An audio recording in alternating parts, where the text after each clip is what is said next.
Hello, I'm Earl Nightingale, and I want to tell you a little story which could make a wonderful difference in your life. Now, if you already know about everything I'm going to say, you're a remarkable person, and according to the latest statistics, you belong to the top 5% of all the working people in the world. You're to be congratulated. If you don't know about the things I'm going to say, well, you've been holding yourself back, not only on the job, but you're also missing a big percentage of the greatest joy in life. I want to talk about your boss and your relationship with him. How you handle this relationship will determine your success or failure. It will determine how much money you make or do not make. And it will determine whether you're a happy person or an unhappy person. So let's talk about you and your boss. Who is your boss? You have only one. And every working person, from the president of the largest corporation to the shoeshine boy, has the same boss. He is simply the customer. There never has been, there is not now, and there never will be any boss but the customer. He's the one boss you must please. Everything you own, he's paid for. He buys your home, your cars, your clothes. He pays for your vacations and puts your kids through school. He pays your doctor bills and writes every paycheck you will ever receive. He'll give you every promotion you'll ever obtain during your lifetime. And he will discharge you if you displease him. Now, sometimes, particularly in these days of, seemingly complex economics and big business, we lose sight of just what business is.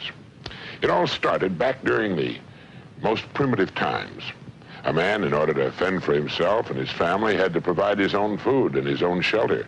He had to do his own fighting and fashion his own rough clothes and crude weapons for hunting and materials for fishing. Later, he had to manufacture his own farming implements.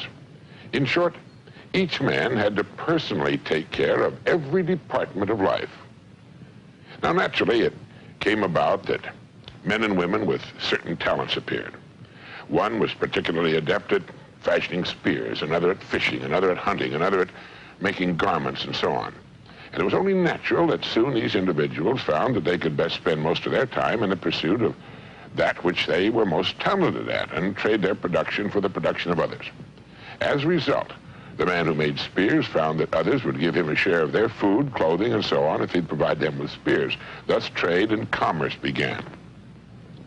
Now, it's far more complex today, but still based on the same principle. A person's money is the result of his production, and he trades it for things he needs and wants. And it's here that logical discrimination comes into the picture. Now, since his money is the result of his work, it's left to his discretion where he spends it. And it's here that he assumes the role of boss. He will spend his money only with those whom he feels have earned it. And this is as it should be. You and I are exactly the same way. If someone treats you badly in any way, well, you instinctively feel that he hasn't earned your business, and you will withhold it from him. And our prosperity as individuals hinges directly on our attitude toward what we do for a living. The man who works on an automobile assembly line might not think much about the car at the point of sale, or about the family which will eventually buy and travel in that car. But that family pays his salary, and they will withhold the purchase of the car on which he works if it does not earn their respect and admiration. If you doubt this, even for a moment, think of the cars which once were popular and which can no longer be seen on the road. This applies to all products. Having earned a successful place in the economy should never be confused with keeping it. It must be earned every day, year in, year out. There's not a company that could not go out of business. Everything depends on how the boss is treated, the boss being the customer. And yet the customer is eminently fair, just as you are. He can be won back, and if he's treated with the importance he deserves, he can, in a few years, bring a lot of other people into your place of business. Now, let me tell you something you may not have thought about. If you got in your car and started driving across the country, you'd pass many thousands of businesses, from small restaurants, drugstores, grocery stores, and gas stations to great sprawling corporate complexes covering hundreds of acres and employing thousands of people. By simply looking at each one, you can tell how they're treating the boss. Did you know that your rewards are in exact proportion to your service? Well, that's right. We're paid exactly what we earn, but no more. And you can tell by looking at any business exactly what it has earned by seeing what it has. And it's the same with people. We get back exactly what we earn, but not a penny more. And this, again, is just the way it should be. A person might be underpaid for a while, but the scales of life balance eventually, and he will, in the end, receive just what he's earned. There are, of course, two ways in which we're paid for what we do. One is tangible in the form of money, and the other is intangible, but just as important. To many, it's more important. This latter form of payment comes in the form of inner satisfaction and in the form of joy as a result of accomplishment. It also comes in the form of satisfaction in position, in the standing it gives us. So each of us is paid in these two ways, money and satisfaction. There's a simple way to increase both of these forms of income, money as well as in inner satisfaction, and you'll be able to spend and feel the results. First, I want you to understand completely the great law which lies as the foundation of all life, business and personal. It is that our rewards in life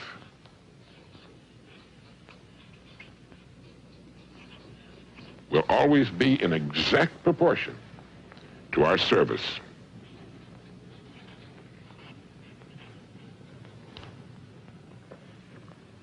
The more you think about this and observe people in business, the more you'll see the undeniable truth of it. Now try as best you can to estimate the proportion of your total ability you have been giving to your work. I don't think anyone gives 100%. I don't think it's possible to give 100%, day in and day out. I know I don't. But estimate what you consider to be the percentage you have been giving to your work. Would you say it's been 30%, 50%? Anyway, try to decide. Now, since your rewards will be an exact proportion to your service, well, you can increase your income, both financially and from an inner satisfaction standpoint, simply by narrowing the distance between what you have been giving to your work and the 100%, which it may be said you could give under ideal conditions. Now, you don't have to ask for a raise. The income will appear of its own accord and at the right time. You may want to question this, but try to take my word for it. Now, the second point I want to make is this. If you begin to do your work better than you've ever done it before, you will immediately begin to receive incalculably more inner satisfaction. You'll also find what may have been a boring or uninteresting job will take on new meaning and interest. No matter what it is you do during the entire working day, try in every case to do a little more than you have to, more than you're being paid for, because unless you do more than you're being paid for now, you can't justify an increase in pay. And the third point I want to make is this. Each of us is interdependent. As I pointed out earlier, other people pay our salaries, buy our homes, clothe, feed, and educate our children. Therefore, we depend on others for our very lives, just as they depend upon us. Now, if we expect others to give us excellent service and fine products for the money we spend, doesn't it make good sense that we should treat them the same way? Every hour spent at our work should be spent in the attempt to give the best of which we're capable. A baker's dozen for the money our company's customers spend for our products and services, and with which our salaries are paid. A person who tries to get the maximum return for the minimum of effort is only kidding himself. Sooner or later, the scales will balance. They must, for that's the law, whether we like it or not. This kind of individual actually shrinks as a person, as a human being, and he has no real place in a dynamic and swiftly changing world. And the fourth point is to try each day to find some way in which the work you're doing can be improved. Now, here again, you're guaranteeing an increase in your income in both categories. We all know that the cynics will laugh at this. I know them, you know them. But I don't know one who could be said to be doing well, do you? I know lots of men and women who are at the top of their fields who live their lives every day in the way I've suggested. Rather than go along with someone who's never proved in his own life that he knows what it's about, I'd prefer to believe the one who said, "As ye sow, so shall ye reap."